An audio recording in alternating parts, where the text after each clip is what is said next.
Ayo. Ah. Ayo.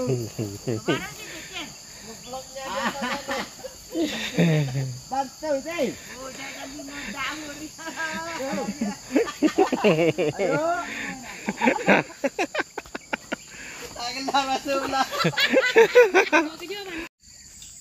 Oke, baiklah. Assalamualaikum warahmatullahi wabarakatuh teman-teman semua ya. Salam tanam berduri, semoga teman-teman banyak rezekinya. Oke, hari ini kita mulai panen lagi. Nah, ini beginilah kondisi karena baru kemarin habis banjir teman-teman. Oke, kita mulai saja mengelangsir teman-teman ya.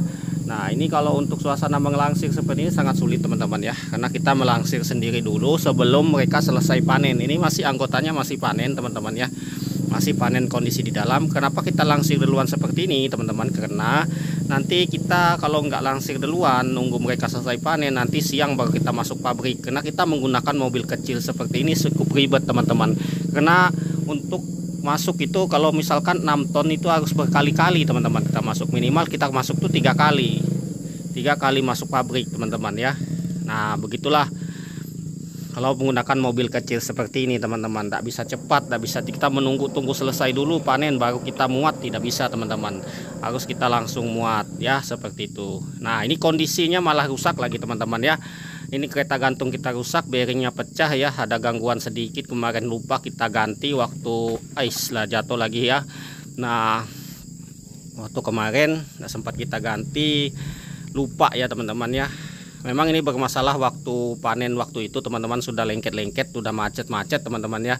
Ini sudah yang parahnya, jadinya kita nggak bisa langsung meluncur ke sini. Jadinya kita bergelantungan seperti ini, seperti monyet ya. Daripada kita nggak bisa melangsir, ini paksa kita tarik paksa dulu teman-teman ya. Kita tarik paksa agar bisa kita turunkan buahnya dulu ya. Kita turunkan buahnya. Kita turunkan buahnya ya teman-teman ya. Setelah kita turunkan nanti akan kita perbaiki untuk kereta gantungnya. Kalau tidak diperbaiki nanti kondisinya semakin parah dan semakin sulit untuk kita gunakan dan memperlambat pekerjaan. Nah, ini terlalu licin teman-teman, karena habis baru banjir, karena kotoran banjir masih banyak ada di tempat ini, jadinya licin sekali tempatnya teman-teman. Hanya kondisi seperti ini memang sulit ya, agak sulit. Nah, ini terpaksa kita seperti ini, kita tarik paksa. Ini sangat berat sekali teman-teman. Nah, ini seperti ini. Ini sebenarnya nanti akan kita ganti untuk kereta gantung kita ini menggunakan alat ya teman-teman ya. Tapi kita belum ada ketemu alat untuk penariknya teman-teman. Mungkin bisa saja kita tarik menggunakan motor, tapi kita tidak mampu nanti karena kita harus pasang pakai gearbox agar lebih ringan teman-teman. Memang pakai gearbox ini lebih lambat tetapi agak ringan teman-teman ya. Takut mesinnya tidak kuat, nanti kalau kita buat gagal itu yang paling tidak enak teman-teman. Waktu kita mau isi, kita pindah ke yang manual lagi sulit teman-teman, karena agak jauh ya. Nah, seperti itu. Makanya daripada itu, dari sekarang kita pakai alat yang lebih bagus. Nah, ini untuk bantaran sungainya ini selalu berubah-ubah teman-teman ya. Ini kita kemarin beli selingnya 65 meter, ternyata yang datang cuma 35 meter teman-teman. Aduh, memang saya kadang-kadang aneh ya untuk ukuran. Kalau kita beli di toko itu teman-teman, kadang-kadang ukuran tuh nggak sesuai ya teman-teman ya, nggak sesuai yang kita pesankan. Kita pesan 60 meter, datangnya 30 meter. Contohnya seperti ini seling yang di ujung sana teman-teman sudah kita sambung-sambung. Sementara untuk seling kalau disambung-sambung untuk menggunakan kereta gantung seperti ini nggak bisa teman-teman, karena bearing itu tak mungkin loncat dari sambungan tersebut. Nanti ada yang ada jatuh atau putus teman-teman, seperti itu. Nah, makanya saya ini mau kita ganti. Nanti kita beli kemarin seling hampir kena muka.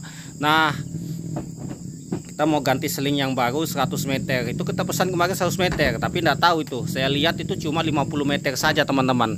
Kalau saya lihat, karena kita ukur kemarin untuk bantaran sungai ini cuma lebarnya itu cuma dari kita membutuhkan seling itu cuma 50 meter, sebenarnya sudah cukup teman-teman. Ini kita beli ke 60 tapi datangnya 35 ya. Ya enggak nyampe teman-teman, paksa kita nyambung di ujung ini, nanti paksa kita ganti. Kalau kena banjir lagi sekali, bantaran sungainya sudah berubah jadi lebar lagi, sudah nggak bisa lagi kita ngelangsir di seberang sana. Mestinya kita pindah seling atau ganti seling juga. Nah, seperti itu. Itu susahnya kita beli di toko karena kita tidak mengukur sendiri. Kadang-kadang ukuran tuh curang ya teman-teman, tidak sesuai. Padahal belinya kita 60, datangnya 30. Itu sangat rugi teman-teman. Makanya kadang-kadang ukuran itu kita Paksa kalau ini karena kemarin ini kita sudah 2 kali beli toko yang sama, dan yang berikutnya ini ketiga kali kita beli toko yang sama, karena di situ saja yang ada jual seling banyak pilihan teman-teman, ada aja di tempat lain. Mungkin nanti kalau kita beli yang keempat nanti kita akan cari pindah ke tempat yang lain teman-teman, mungkin ukurannya pas tepat ya teman-teman. Ini tidak tepat ukuran. Nah ini kita paksa perbaikan dulu untuk kereta gantungnya, kita ganti bearingnya. Alhamdulillah tadi kita sempat keluar juga sebentar, alhamdulillah ya, untungnya di toko luar masih buka teman-teman, makanya kita bisa beli untuk peralatan dan perlengkapannya ya.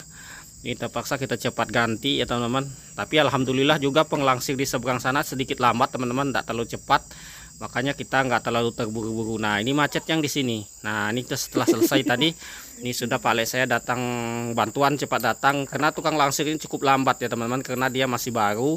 Maklumlah kita kalau biasa langsir yang baru, kalau untuk daerah rawa ini sangat sulit teman-teman, karena yang menurunkan buah juga cepat, dan kondisi jalurnya biasanya berlumpur teman-teman, berlumpur, pasir berlumpur mengisap seperti ini, karena ini lokasinya pasir sebenarnya, di bawahnya pasir campur tanah seperti itu ya, tanah seperti tanah apa ya namanya juga, tanah rawa timbunan seperti itu. Nah untuk perbandingan hasilnya memang untuk kita punya ini, kita tidak perlu luas, kita punya 2 hektar saja di daerah rawa ini. Tanah dan kita tanam itu cukup lumayan rapat, 300 pohon lebih teman-teman, dan kita tanam di pinggir-pinggir sungai itu ya hampir 400-an lah, 400-an pohon ya dulu. Tapi waktu awal kita menanam, tak tahu sekarang karena sudah banyak yang jatuh teman-teman. Untuk perbandingan hasil kita punya 2 hektar di lokasi rawa dengan kita punya sama saja kita punya lahan 5 hektar di lokasi gunung teman-teman untuk hasil. Kenapa? Di sini saya tidak terlalu menggunakan pupuk teman-teman. Pupuk saya cuma 2 kali dalam 10 tahun teman-teman. Kemarin ini baru 2 kali kita pernah lakukan pemupukan teman-teman. Tapi saya lihat tidak terlalu bagus reaksinya. Dan ini mungkin nanti karena kita sudah banyak beli pupuk kapur ya, pupuk kalsium ya, Petrokas ya teman-teman. Ini ada 300 karung teman-teman, jadinya kita nanti akan oploskan hambur di sini juga, karena dia pupuk kapur saja, mungkin nanti bisa meningkatkan hasilnya lebih banyak lagi teman-teman. Ini sudah banyak ya, ini lebih banyak lagi. Nah seperti itu dengan pupuk yang bagus, kita pakai pupuk kapur. Mungkin di kapur kata orang kalau di rawannya harus kencang papur ya, memang yang kita kerjakan dari dulu. Kalau rawa gambut kita memang pakai kapurnya kencang teman-teman. Ini kena rawanya rawa sungai, rawa pinggiran sungai, jadinya kita kurang melakukan kapur, nanti hasilnya masih mantap. Kalau rawa gambut, nah itu harus kencang kapur teman-teman, karena kita pernah nanam yang rawa kapur punya orang tua teman-teman, punya mertua. Yang rawa gambut itu saya lihat dia perawatannya memang menggunakan kapur lebih banyak teman-teman. Hasilnya walaupun dia jarang mupuk, alhamdulillah memang mantap, hasilnya luar biasa teman-teman ya untuk daerah rawa, karena pasokan air untuk si sawit ini sangat butuh air teman-teman. Makanya biasanya teman-teman kalau sawit itu terlalu bersih, teman-teman lihat ya, sawit yang terlalu bersih yang selalu menggunakan penyemprotan, memang bersih itu bagus teman-teman, tetapi tidak juga bagus untuk sawit teman-teman. Kalau sawit yang sudah produksi ya teman-teman ya, kalau sawit sampai umur di atas 10 tahun itu jangan terlalu bersih. Kalau kita pernah praktekkan ya, boleh bersih tetapi harus menggunakan pupuk yang rutin per 3 bulan teman-teman. Kalau seperti saya melakukan pemupukan 1 kali 1 tahun, kalau lokasi saya bersih hasilnya pasti nggak ada teman-teman. Tidak seperti ini teman-teman, tidak seperti teman-teman lihat di video. Kalau lokasi itu terlalu bersih kita semprot, pasti hasilnya nggak bagus, nggak akan bagus kalau pemupukan 1 kali setahun. Kalau pemupukan tuh 2 kali setahun teman-teman mungkin bisa bagus, atau 3 kali. Karena paman saya menggunakan pemupukan 4 kali setahun, menggunakan mutiara, pomas, hasilnya bagus walaupun dia lakukan penyemprotan terus. Nah ini paksa kita potong tangkai panjang, karena di pabrik nanti akan dipotong teman-teman ya. Nah seperti itu. Mungkin teman-teman yang punya lokasinya bersih, rapi ya, jangan harap ya hasilnya banyak ya teman-teman. Kalau teman-teman tidak kuat mupuk, itu sekedar berbagi pengalaman saja, bukan menggurui teman-teman. Mungkin setiap orang cara itu beda. Oke, kita antar dulu bawah kita ke pabrik. Tadi ini kita bawa sedikit saja karena kondisi. Nah ini pabrik sepi teman-teman. Ini kenapa? Karena harganya nggak naik-naik teman-teman. Harga ini terendah, harganya sama seperti loading rem. Terus kita ngantar dekat karena model kita kecil.